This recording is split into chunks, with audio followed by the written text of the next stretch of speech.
Welcome, everybody, to Casting for Two. As always, I am the host of it. I am Chris, that guy who's hosted this podcast for 187 episodes. That's right. I'm that. Hi, everybody. Welcome. I have a great guest for you guys to listen to me talk to today.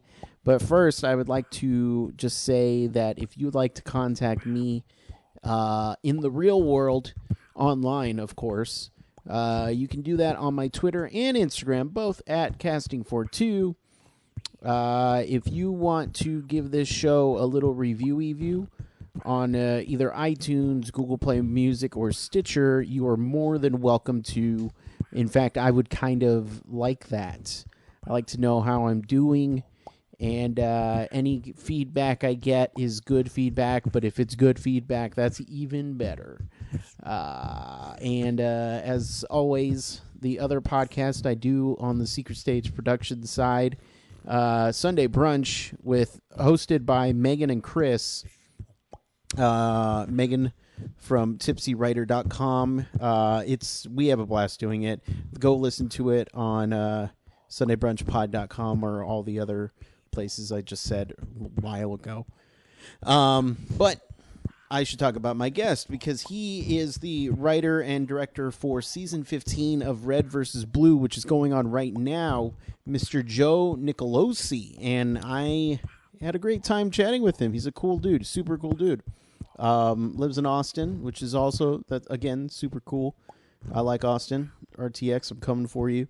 But it was great just getting to chat with him about just life in the RT world. I'm always fascinated by that life. But you know what? Let's get into this. I'm going to stop talking. So sit back, relax, and Chris, cue the music, please.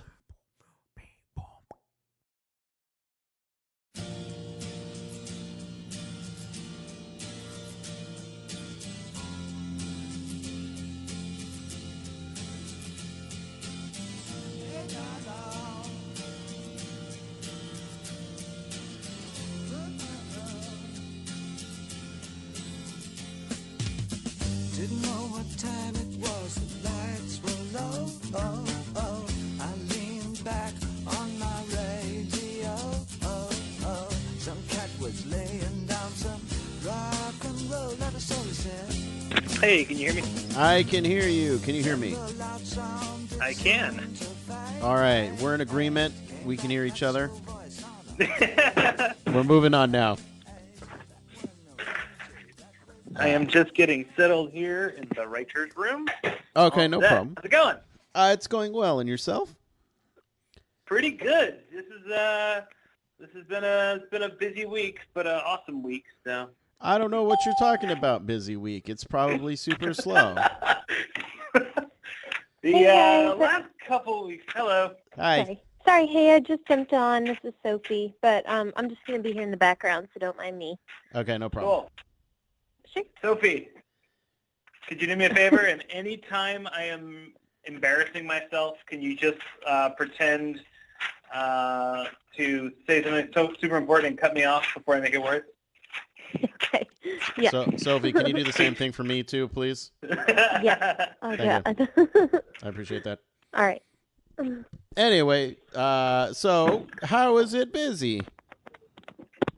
Well, it's so much fun stuff. Every day I come in and I look at my schedule and I think, wow, that looks busy. And then there's just, animation meetings and music meetings and writing meetings and, VO recording sessions and just, all of the amazing stuff that goes into an episode of Red versus Blue. And, of course, right now we are working on, about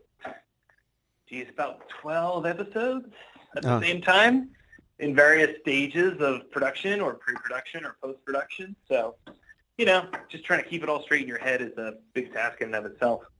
I hear you. Do you ever wish there was like a snack meeting or like a sleep meeting? Yes. Well, I actually had to start putting eat lunch on my calendar every day. Yeah. Because I was getting so wall-to-wall meetings that I would like look at the clock and be like, oh, it's 5. I haven't eaten anything. No wonder I'm lightheaded.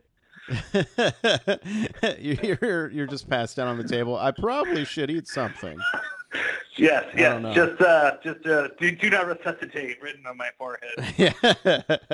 Well, let me ask you this: when did you know that filmmaking, all this, was something that you wanted to pursue? Oh, geez. That takes me way back. I sort of started making movies just in my bedroom when I was, in elementary school. Mm-hmm. And talking about like 10, 12 years old. I used to make Lego movies about this character, Adventurous Bob. And Adventurous Bob would have all these different adventures. Look, I think there were like 25 movies in the series. Adventurous Bob goes to space. Adventurous Bob goes on an underwater adventure. Adventurous Bob becomes a cop. And my favorite one. They made all these movies, and then in high school I found out that the easiest way to pass a class was to make a video project for it. Okay. So I started making movies all the time. It was like, oh, I need to pass this, physics project. I'm just going to make a movie about superheroes and call it, physics movie. Or I need a project for health class. I'm going to make a Spider-Man fan film and call it health movie. And so that's really like how I graduated high school. And then I thought, well, geez, if I could just make this into a career, that would be just amazing. Because around then I started getting obsessed with horror movies and obsessed with action movies and obsessed with like directors. And I became sort of like a film fanboy. Gotcha. Now, but I was just I don't know. I guess the moment, sorry. No, keep going.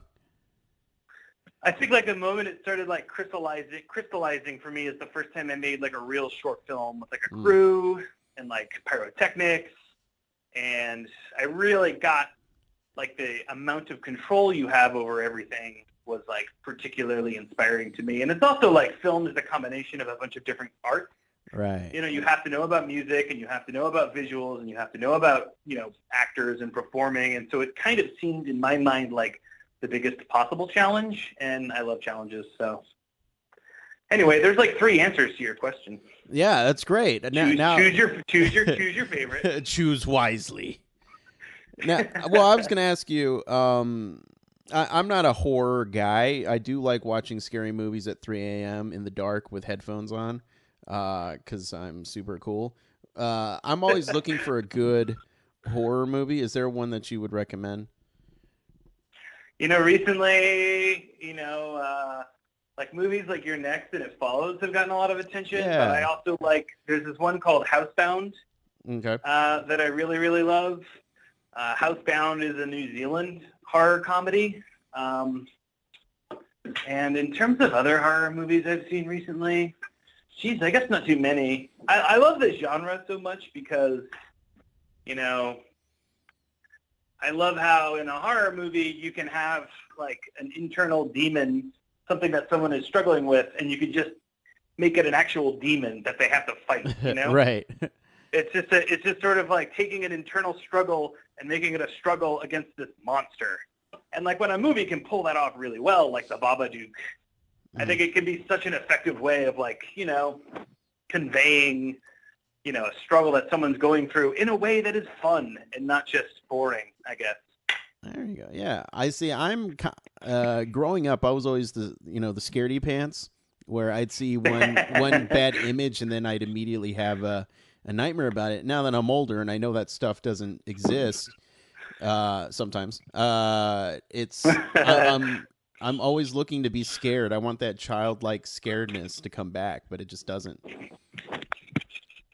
Yeah, well, you see enough, Korean horror films, and you'll get that feeling again, man. I believe it. All right. Well, thank you. I'm glad you believe in me. I gotta ask you: does Adventurous Bob show up in any future RVB episodes? I think Adventurous Bob may have. No, I was gonna say he had a cameo in the Mega Block episode I did of Red vs. Blue, but I don't think he actually did. Because I don't really know where Adventurous Bob is right now. For a long time, I was carrying around in my pocket like a luck totem. Yeah. but I think he may have made it through the dryer one too many times. Wow. So Adventurous Bob is currently having an adventure without me, but I'm sure it'll turn up sooner or later. There you go. There you go. Yeah, that'd be great. You need, like you said, you use him as a totem, just kind of like Inception to make sure that you're in reality. Exactly. Adventurous Bob has actually been replaced by a pocket grip that I carry around all the time now. Okay. Now, you put him in your back pocket? I put him in my key pocket in my jeans. Oh, okay. I was going to say, when you sit, that must hurt. Yeah, Griff hates it. And so how do you get noticed by the Rooster Teeth peeps? How did we originally sync up kind of thing? Yeah. So I have been making movies in Austin for about 10 years now. I've had a bunch of my own stupid YouTube short films go viral from time to time. And I think when one of them, I think it was called the Indie Mario trailer, was making the rounds on the internet and getting me some attention out west, Bernie and I had started talking. And I met him at his office, and we sort of talked about internet videos and, the shape of things to come. And he acted in one of my short films that I made called Kittywood Studios. And then we had sort of been talking since then. I came in and directed a short for live action. But it was just sort of like, it seemed for a while like the two paths of Rooster Teeth and my own film career were kind of like diverging. And then it seemed about, a year and a half ago that they were going to like reconverge. As I was like increasingly looking at like, well, what is the really huge project that I want to work on next? And they were looking for someone to kind of like play a bigger part in Red versus Blue. It seemed pretty ideal from both perspectives that we would sync up and start working together. Right on. And so is it challenging taking on the role of director for the longest running web series in the world? Nah, it's easy. Okay, I figured. I would say the directing part's easy. It's the writing part that's a challenge for sure. It's the writing part, because even still, like I've watched this series so many times and read through the transcripts of the scripts, and then even still there are things that from time to time, Miles will look at a script and be like, well, you can't have this name because this name came from this thing that came from this thing, and this takes place before that. And I'm like, oh yeah, duh. I simply can't cram. Okay, cool. Sorry, I had a momentary meeting here for a second there. Okay, no problem. But yeah, it's just the kind of thing. Yeah, we're in full production mode right now. Yeah. But it's just the kind of thing where like keeping everything straight in my head sometimes can present a bit of a challenge. Just because there are like 15 years of episodes that have come out, Right. And so, and I'm curious. You said you were extremely busy earlier. I'm curious, how much sleep are you getting? Oh, I'm not working totally my axe to the grindstone right now. I think it's staying pretty reasonable. I'm only working like 10, 12-hour days at this point. Oh, okay. And like one day on the weekends, I'm sure it'll get a little bit crazier as the season continues. Fortunately, unlike a lot of people at this company, I really am only working on this, which gives me an awesome amount of focus. I'm not balancing this job on top of, I don't know what else, other writing responsibilities or things that might be pulling me in different directions. Nice. So, it's been, I would say the hardest, the only thing is I'm getting a decent amount of sleep, but I only dream about Red versus Blue, so it's kind of like I'm working all night. But well, that was the next thing I was going to ask you. When you've done your 12-hour days and you're going home, like how do you relax? How do you just chill, go into chill mode? The thing that I found that helps me the most is actually a game called Kerbal Space Program. Oh yeah. I've been playing a lot of that because it's not an easy game, and it requires a lot of work to accomplish anything. And most rockets you build in that game fail, and then you have to go back to the drawing board and try harder and do more, calculations on delta V, and, right. Try again. And so that game is pretty consuming. It's not as it's not like escapism. It just kind of like consumes me in a different direction. So I've been doing that a lot as a way of like totally zoning out when I get out of the office. And that seems to work pretty well. There you go. So video games is the short answer. There you go. There you go. I've been playing that Zelda, and I had to stop because it was distracting me from doing other things. Yeah. The other thing is I don't want a game that's going to like keep me up all night playing. Right. Because that would be bad. Yeah. No. I think it was 2 weeks ago. I was just doing no editing, and I was just playing Zelda, and I just said, "Look, Zelda, I like you. We're friends, but I just got to take a break. It's not you, it's me. Actually, it is you." Yeah, it's gone through the office. You can always tell, especially around the animation office, when a new video game gets released, because for like about a week or two, everyone's got just like one extra bag under their eyes, and you can definitely tell like after Zelda was released, it's like, yep, people are playing a game.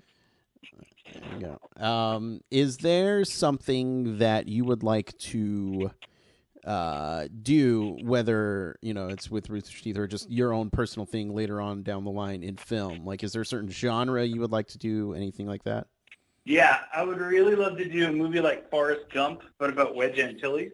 Oh, okay. Because I think that he is like this like kind of like often overlooked character in the Star Wars universe who is there all along. And I think a little Wedge Antilles biopic could be pretty amazing. But a more, I guess, serious answer to your question is I just honestly, the thing that matters to me the most is like having awesome challenges and being able to do new things with every project I work on. So like my heart is really in, sci-fi and comedy, and getting to work on a science fiction comedy is pretty much the coolest thing that's ever happened to me. Yeah. And I hope to be able to do more science fiction comedies, more horror movies, more Lego movies, more all of the awesome things. More Wedge Antilles. Yeah, Wedge Antilles biopic, I would actually watch that. I was watching Rogue One yesterday, and I was just, this movie works on so many levels. Yeah. So. Plus, you get a different glimpse at all this great Star Wars stuff, He used to own C-3PO and R2-D2, so you can see that whole story. There you go. So, anyway, so you're a Star Wars guy, I'm assuming. Yeah. I love Star Wars. I'm actually, I don't know if you know this, but I am actually the biggest Star Wars fan. All right. Okay. I'm not going to even try to challenge that because I used to, and then, but I was just a fan of the original trilogy. I knew what some characters were, and then now I'm just out of the loop. I have no idea. Yeah, same here. I mean, I love the original trilogy. I love the expanded universe books. I haven't watched a lot of I haven't watched Star Wars Rebels. Yeah. So maybe people could fight me on that biggest Star Wars fan thing. But yeah, I mean, I love Star Wars. I watched that movie every day when I was growing up. Nice. This season has a lot of Star Wars references. It's pretty absurd. And now, well, can you tell us a little bit about the new season of RVB without any spoilers? Because I don't want any I don't like spoilers. Yeah, me neither. Honestly, my biggest feeling is the thing I look for the most when I sit down in a movie theater is I want to feel surprised. Yeah. It's just sort of like it's so rare that you sit down in a movie and you get something that you didn't expect. And so really above all else, I just hope people don't expect what they're going to get from this season. Mm-hmm. And I hope they like what they get, but I don't want them, the fan base is really smart and they've figured things out already that I didn't think they would. So I think that it's a tricky thing to sort of balance and talk about. Yeah. But what was your original question? What can I talk about for the season? Yeah. What can fans expect for this season without spoiling anything? Well, one thing they can expect that I don't think we've really talked about yet is this will be this season will be a complete story, beginning, middle, and end. Mm-hmm. This is not like a part 1 out of 3 or a part 1 out of 2. This is in some ways almost like a season as a movie. Okay. So they can expect to see a conflict start and then be developed and then be concluded by the end. Nice. And then I think that the other thing they can expect are a fair amount of dumb jokes and a fair amount of somewhat clever jokes. We'll see. Now, was there one character in particular? I mean, I know everyone would say Donut, but Caboose. But was there one character that was a lot more fun? Is that a lot more fun to write for? I find that I actually like Sarge's. I like writing for Sarge best. Okay. I like writing for Sarge because a good Sarge line is like a story in and of itself. Because he sort of starts and he says one thing, and then and he just keeps talking, and by the end of his line, he's always contradicted the first thing he said. And I think there's something really beautiful about that. And every time I write a really good Sarge line, I definitely like feel like an extra jolt of energy. You know, like sweet, he really fucked that one up. You know. And is it surreal seeing the original members reading lines that you wrote? Yeah, I should probably by now. I should probably be used to it, but like even this morning, like having like Gus in the booth and he's reading these lines, and it's just like, oh shit, I forgot to give direction after that because I was a little starstruck. Yeah. I mean, it still happens. Like it still happens every single time they're in the booth. So. And Gus has that clause in his contract where nobody can talk to him, though, right? No, see, it's no eye contact. Yeah, yes, okay. No eye contact. Don't look near him. Yeah. Anything you want to tell him, you have to text message him instead. But you got to get his phone number, so that's the hardest part. Yeah. Well, all the texts have to go through his secretary. Oh, okay, yeah. I just imagine his secretary just having tons of burner phones. Well, Joe, for the people at home who'd like to keep in contact with you and everything you do, also when Red versus Blue comes up, where can they do that? Oh, well, I have a Twitter that I update once every few months at Tapone Shop, TEHPWNSHOP. I have a website where I've collected a bunch of my stupid movies. It's joe-nicolosi.com. And a website, or a YouTube channel called Pixels Per Second. But if you search my name, it should probably, all three of these things should probably pop up. I used to share my name with a really terrible person, but he died recently, so now I have it all to myself. Well, congratulations, question mark? Thank you so much. Well, Joe, I'll let you go and continue to do meetings and fun stuff. Yeah, right back into the fray. Yeah. This was interview meeting. Now you got to do actual meeting. But anytime you want to come back, just say the word. All right, dude? Awesome. Sounds great. And you have a wonderful day. You too. Thanks so much. Thank you. Bye-bye. Bye-bye.